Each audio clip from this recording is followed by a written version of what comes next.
Hi sir, welcome to Delhi all of you and congratulation कि आपकी movie release हुई है आज। और जिस तरीके से आपका सिनेमाघरों में प्यार देखा है मूवी के लिए बहुत अच्छा लगा। सबसे पहले जानना चाहेंगे सर आपसे सर कि जैसे जब मूवी बनी आप लोगों का पूरा एक होता है रिसर्च होती है एक अच्छी तरीके से, तो सर क्या सोच के ये ध्यान में आया कि लव इन यूक्रेन बनानी चाहिए?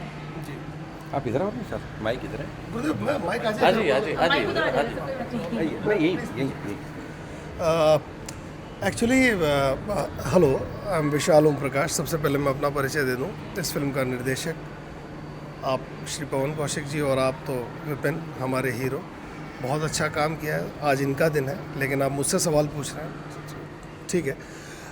लव इन यूक्रेन बनाना ऐसा कुछ नहीं था, एक बढ़िया एक अच्छी लव स्टोरी बनानी है, एक अच्छी प्रेम कहानी बनानी है जैसा जो विपिन को सूट करे और जैसा इनके अंदर जितनी कला की एक विभिन्नताएं हैं, एक डायमेंशंस हैं इनके पर्सनैलिटी के, इनके आर्ट के, बड़े अच्छे बेहतरीन आदमी। कम से कम 5-7 साल इन्होंने बड़ी अच्छी ट्रेनिंग्स की हैं, थिएटर्स में बड़ा अच्छा काम किया है, तो कुछ कम से कम दिखा सके एटलीस्ट। सिनेमा में ऐसे नहीं लपेट के हम फेंक दें, कुछ ऐसी कहानी की तलाश थी। वो कहानी साहब दिमाग में आई तो फिर बैठी जा कर के यूक्रेन में। और बड़ा मुश्किल होता है जी, देखिए दो हीरो हीरोइन होते हैं, हिंदी टू हिंदू जब बात करते हैं, हिंदी टू हिंदी जब कम्युनिकेट करते हैं, बड़ा आसान होता है एक्टर्स के लिए कम्युनिकेट करना। तो जब हिंदी टू रशियन बात चल रही है तो एक तो आपस में एक्टर का और वो कम्युनिकेट ऑडियंस पे करना, आप सोचिए कितना मुश्किल होता है। सारी चीज़ एक्टर पे आ जाती है। मैं तो सिर्फ बोल सकता हूँ, being a director, being a writer बता सकता हूँ भाई ऐसा सीन ऐसा, मैं कर तो नहीं सकता हूँ। तो वो अगर नहीं किया सब फ्लैट हो जाएगा। तो मुझे बड़ी खुशी है मेरे छोटे भाई ने, और बहुत भरोसा है मुझे इस पर, बहुत अच्छा काम किया है और लोगों तक बात कम्युनिकेट हो रही है साहब। कोई फिल्म चले ना चले, बहुत चले बहुत ज़्यादा चले, बात की बात है जी, आती रहती है, लेकिन जो उसने कोशिश करी बात कम्युनिकेट हो रही है साहब। बिना बोले आपको रशियन समझा दी और क्या कर देगा, यूक्रेनियन समझा दी, सॉरी। हाँ, थोड़ी मिली जुली लैंग्वेज इसलिए बोलते हैं, हिंदी उर्दू जैसे होती है, ऐसे मेरी गलती है, बहुत धन्यवाद। उन्होंने मुझे ठीक किया, संशोधन किया मेरा, यूक्रेनियन समझा दिया। तो और साहब क्या करें कम समय में, तो एक्टर तो है, बहुत अच्छा एक्टर, पूछे आप साहब। जिस तरीके से जी लव इन टोक्यो आई, लव इन नेपाल आई, जी जी जी, उसमें जो अभिनेत्री थी, हाँ, इंडियन हाँ, अभिनेत्री जी, थी, हाँ, जिस जी। तरीके से काम बहुत करने अच्छे में हैं। इजीली था। आपको मतलब आपने क्या मतलब सोच के एक्सपेरिमेंट करा? आपने एक बड़ा अच्छा सवाल पूछ लिया, आपको आइडिया ही नहीं है। लव इन नेपाल मेरी पहली फिल्म है एज एन एक्टर। मैं 22 से 25 फिल्में कर चुका हूँ। श्री आमिर खान जी ने as a main leading actor Peepli live में मुझे लॉन्च किया है। तो उसके बाद 22-25 फिल्में जॉली एलबी वगैरह सब करी हैं, सारी चीज़। तो ये लव इन नेपाल पे मैं बोल रहा हूँ जो उन्होंने बोला, मुझे अन्यथा कोई बोलने का ये मेरा ना दिन है ना मेरा शौक है। दिन आज इनका है, काम इनका है, सब कुछ इनका है, हम इनके लिए हैं, हम सब।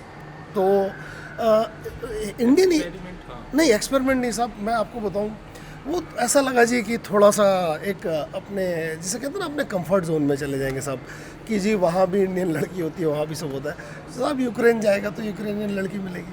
फिर जो मुश्किलात थी हमारे सामने थी एज ए राइटर डायरेक्टर, और वो फिर जो हम निकल गए मुश्किल से, सारी हमने इनके ऊपर डाल दी और बहुत अच्छे से निभाया इसने, बहुत अच्छे से निभाया, तो बहुत अच्छे से निभाया। विपिन, आपसे पूछना चाहूंगी हाँ, कैसा लगा आपको इनसे सर पूछिए। के साथ काम करके, कितना आपको उनके डायरेक्शन में काम करके क्या आपके एक्सपीरियंसेस रहे? देखिए, एक एक्टर का सबसे बड़ा डर और एक एक्टर की सबसे बड़ी खुशी उसके डायरेक्टर से ही जुड़ी होती है, क्योंकि हर इंसान अपनी बात अलग अलग तरीके से रखता है और सभी की बात सबके समझ में नहीं आती। लेकिन मेरे ख्याल से ये मेरा लक है और अच्छा लक है कि जो ये कहते गए वो मैं समझता गया और वो होता गया। तो ये एक बहुत बहुत रेयर चांस होता है ये सिंक्रोनाइजेशन बैठने का, जो बैठती है। और जब एक अच्छा डायरेक्टर, एक अच्छा, अब कैसा भी हो, एक डायरेक्टर एक्टर की जो जोड़ी है जब मिलती है और अच्छी मिल जाए तो फिर कमाल होता है। तो इसका मतलब कह सकते हैं कि डायरेक्टर जैसे आपको डांट नहीं पड़ी शूटिंग के दौरान? अरे बड़ी बड़ी, मतलब मैं तो बड़ा डांटता हूँ चलते इसे, गए। मैं शूटिंग के दौरान मैं तो अभी भी डांट रहा हूँ, यहाँ का बैठा हुआ बैठा ऐसा करो। अरे बोले पिक्चर रिलीज हो गई, चुप हो जाओ आप, अब तो चुप रहो कम से कम। मैं तो अभी भी डांटता रहता हूँ सर, इसको, साथ आगे में भी डांटता आपसे रहूँगा। पवन सर से पूछना हाँ, चाहेंगे उससे। सर, आपको कैसा लग रहा है, कितनी एक्साइटमेंट है कि फर्स्ट डेब्यू हो रहा है सर का, और किस तरीके से आप पिक्चर से जुड़े हैं? ऑब्वियस जुड़े हैं, पता ही है, लेकिन क्या आपके अपने पर्सनल एक्सपीरियंस? बहुत खूबसूरत, बहुत खूबसूरत। देखिए, मेरा तो सीधा ही पवन कौशिक हूँ मैं, मेरा कोर फोर्टे एस्ट्रोलॉजी है। मैं बेसिकली एस्ट्रोलॉजर हूँ, ज्योतिष और वास्तु करता हूँ, जी, ठीक है, उसका विद्यार्थी हूँ आप ये कह सकते हैं। और रही बात फिल्म की, तो फिल्म का जितना भी मतलब आप ये लगाइए कि जो कहानी लिखी है, जो निर्देशन किया है, उसका पूरा श्रेय विशाल ओम प्रकाश को जाता है। और उसको मैं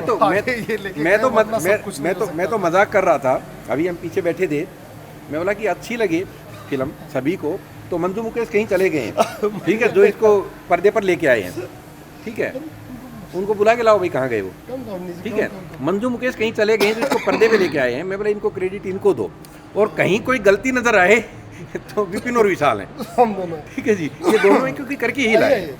यूक्रेन ये गए थे, इन्होंने मतलब एक मुझे पर्सनली अच्छी फिल्म लगी है एज ए फादर, क्योंकि बेटा है विपिन मेरा, तो हो सकता है मैं बायस्ड हो सकता हूँ, लेकिन मुझे काफ़ी अच्छी लगी है फिल्म, और क्योंकि साहित्य का विद्यार्थी मैं रहा हूँ, मंजू जी, मुकेश जी, आप ही की तो मैं चाहता हूँ कि मैं अगर मुझे अच्छी लग रही है तो सबको अच्छी लग रही होगी, मेरा ये मानना है। बाकी आप लोग देख के बताएंगे कैसी लग रही है। आपने ज्योतिषी की बात करी कि आप एक ज्योतिषी हैं, जी। तो आपने इस फिल्म को लेके कितनी ज्योतिषीकारी करी?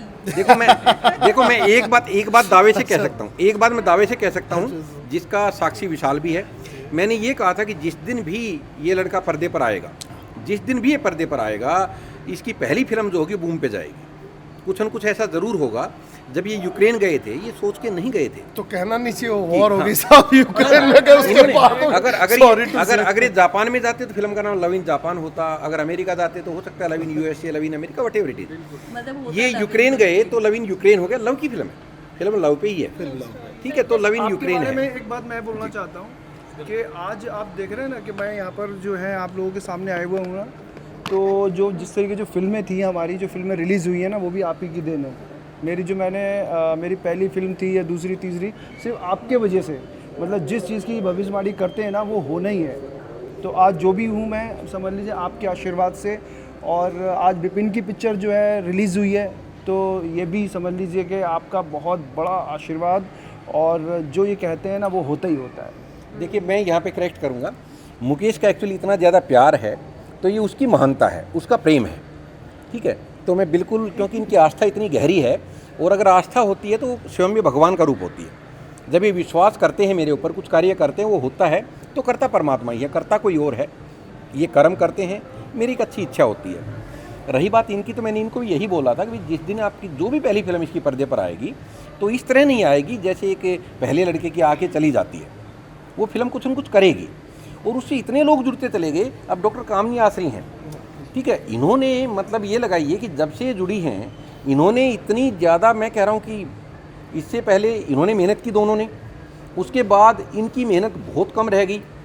इन्होंने मंजूर मुकेश ने बहुत ज़्यादा मेहनत की फिल्म, क्योंकि एक महीने के अंदर फिल्म को पर्दे तक लाना, एक महीने पहले हमने सोचा था, फिल्म शूट हुई थी खाली कि इसको पर्दे पर आना है, और वो इन्होंने इतनी ज़्यादा मेहनत की, रात दिन विदाउट एनी टीम। मैं आपको ये बता रहा हूँ, जी मुकेश के लिए मैं ताली बजाता हूँ। मैं कह रहा हूँ विदाउट एनी टीम, जिस काम को 50-60 लोगों की टीम करती है वो इन दोनों ने किया है। मंजू भारती, मुकेश भारती, जय और वीरू है साहब। हाँ जी, तो ये रातों को सोए नहीं है, डबल एम है, रातों डबल को सोए नहीं, ठीक है। अब उसके बाद अगेन शिफ्ट टू कामनी, उसके बाद इनका नंबर आया तो अचानक इन्होंने भी सोना छोड़ दिया।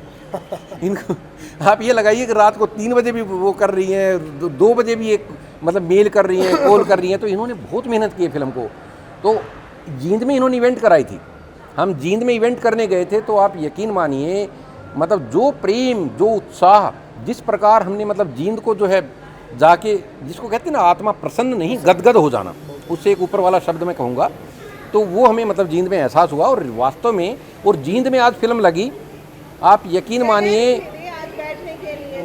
छोटा थिएटर मिला था फिल्म को छोटा थिएटर मिला था कि क्या ही करेगी फिल्म, पहली फिल्म है, वो सारी टिकटें कल ही सेल हो गई। उसके बाद उनको थिएटर बड़ा करना पड़ा, वो भी सेल हो गई। हाउसफुल का बोर्ड लगा दिया, पब्लिक वहाँ पहुँच गई कि हमें शो चाहिए, तो दूसरा शो लगाना पड़ा।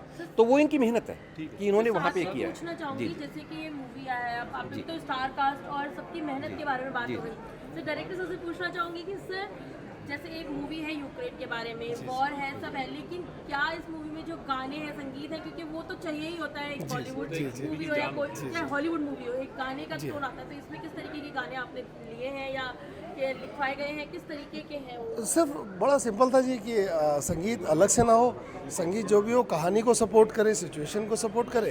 तो आप देख रहे हैं कि जहाँ हीरोइन भाग रहे हैं तो वहाँ उस तरह का संगीत है, अगर जहाँ कुछ लड़ाई हो रही है, वॉर हो रही है, बॉम्बिंग हो रही है, वहाँ उस तरह का वहाँ भी संगीत है सब बॉम्बिंग में। तो क्योंकि हमारे यहाँ सब पैदा होने में भी संगीत, मरने में भी संगीत, तो मैंने कहा अगर वॉर हो रही है, फाइट हो रही है, तो उसमें संगीत क्यों ना हो, उसमें भी संगीत। तो सब वही है, उसी सिचुएशन के हिसाब साथ ही से। साथ पूछना चाहूँगी जैसे कि मूवी यूक्रेन में है, यूक्रेन की सिचुएशन सबको पता है जी। तो आपने इस मूवी में भी कुछ वो सीन्स लिए हैं, वॉर के सीन्स लिए हैं, क्योंकि आप लोग खुद वहाँ पर थे, आप लोगों ने देखी हैं हाँ चीज़ें। जी, तो आप एक्चुअली लोग- ये अनप्रिडिक्टेबल था। हम लोग जब गए थे यूक्रेन, जैसा हमेशा की तरह एक बहुत खूबसूरत देश, खूबसूरत लोग, बहुत अभी बेहतरीन हमारे देश, यहाँ के वैसा ही जो था। एडीएम साहब हैं वो भी आए, अरे उन्होंने आइए, पिक्चर देखी है। आइए सर। कैसी लगेगी जरूर। सर प्लीज आइए ना। आइए आइए आइए।